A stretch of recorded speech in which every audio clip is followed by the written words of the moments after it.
I know we talk a lot about the philosophy and conceptual side of graphic design, like storytelling and why things make us feel a certain way. But today I want to go back to the basics. Because if you're here, there's a good chance that you're thinking about becoming a graphic designer. Or you're already one and you're quietly thinking to yourself, okay, but how does this work in the real world? And I'm going to be honest with you, that's the part that most people skip. Not because they're hiding it, but the internet always makes it look like graphic design is either fancy Photoshop skills or becoming a mysterious creative overnight. And neither of those are real. So today in this video, I want to break down what becoming a graphic designer actually looks like in the real world. What you need, what nobody tells you, and what I wish that I heard at the beginning of my career. Think of this like a big sister conversation. No gatekeeping, no sugarcoating, just clarity.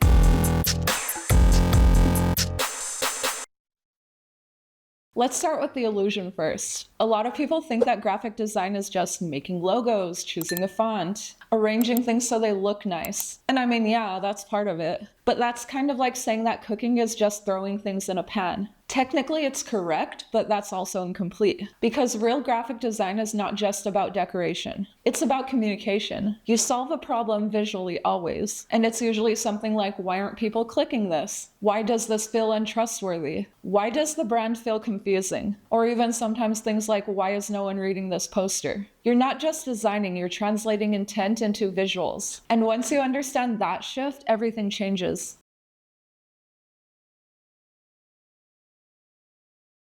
And here's the part most people overthink. You actually don't need a fancy degree. You don't need the best laptop. You don't need every Adobe software, or to even be naturally creative. What you need is way simpler and more honest. You need 3 things. First, visual communication skills. Understanding things like hierarchy, spacing, color, typography. Not memorizing rules, but how to guide attention. Like for example, what does someone see first, second, and third? And number 2, software familiarity. Yes, tools matter, but only enough to execute ideas. Whether it's Photoshop, Illustrator, Figma, or Canva, don't make it Canva. That doesn't really matter at the beginning. Tools change, but thinking doesn't. And number 3, practice with intention. This is the part that most people underestimate. Not just making random pretty things, but asking, why did I choose this layout? Does this really solve my problem? Would a client actually use this? That's the difference between a hobby and professional thinking.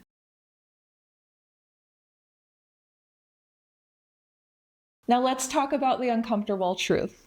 You won't feel ready for a long time. And I really mean that. There's a phase in graphic design where your taste improves faster than your skill. So you will often look at your own work and think to yourself, why does this look slightly off? But you won't really know how to fix it, not yet. The gap, that's perfectly normal. And honestly, that's where most beginners quit. But here's what I want you to remember. You don't become a designer before you start. You become a designer while you're designing. It's a skill that builds in motion. So if you're waiting to feel confident before you start, don't. Start messy and adjust later. That is literally how every designer that I admire started too.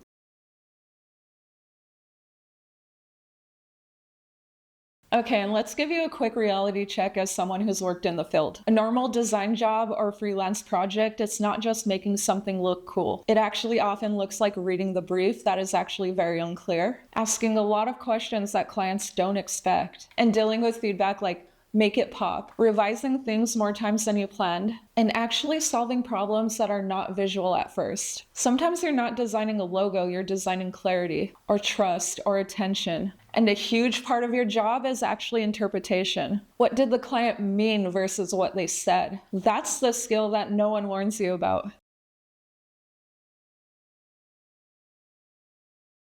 Now let's talk about the thing that actually gets you hired. Your portfolio. Not your grades, not your tools, not your title, your portfolio. And here's the truth. Nobody is looking for perfection. They're looking for thinking. They want to see how you solve problems, how you explain your decisions, how you approach different styles, and whether you could be trusted with real work. Even 3 to 5 projects could be enough if they show clarity and intention. But here's the mistake that I see a lot. People try to impress instead of communicate. And the ironic thing is the more impressive that something looks without clarity, the less effective it actually becomes. Design is not decoration, it's decision making.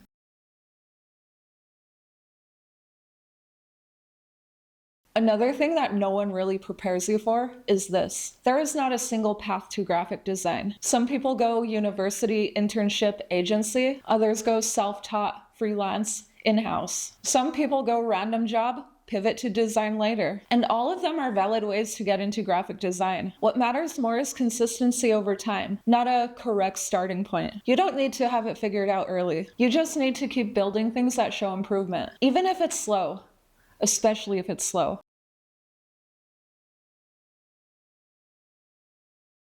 And I need to say this clearly to you. You are not behind. You are not late. You are not supposed to be perfect at the beginning. Graphic design is one of those career paths where growth is very visible. But in hindsight, at the moment, it just feels like trial and error. But later on, you'll look back and you'll realize that you were building skills over time. So if you're at that phase right now and everything feels a bit confusing, good. That means that you're in it, not outside it. So if you leave with one idea from this video, let it be this. Becoming a graphic designer isn't about mastering everything before you start. It's about starting and slowly learning how to see the world differently. Not just about how things look, but how things work. And once that shift happens, you're not just someone who's just designing things. You become someone who understands them. And that changes absolutely everything. But okay, guys. I hope you enjoyed this video. I'm Candace Bobchick. I love talking about graphic design. And if you did, give it a like, subscribe for more just like this, and I will see you in the next one. Bye!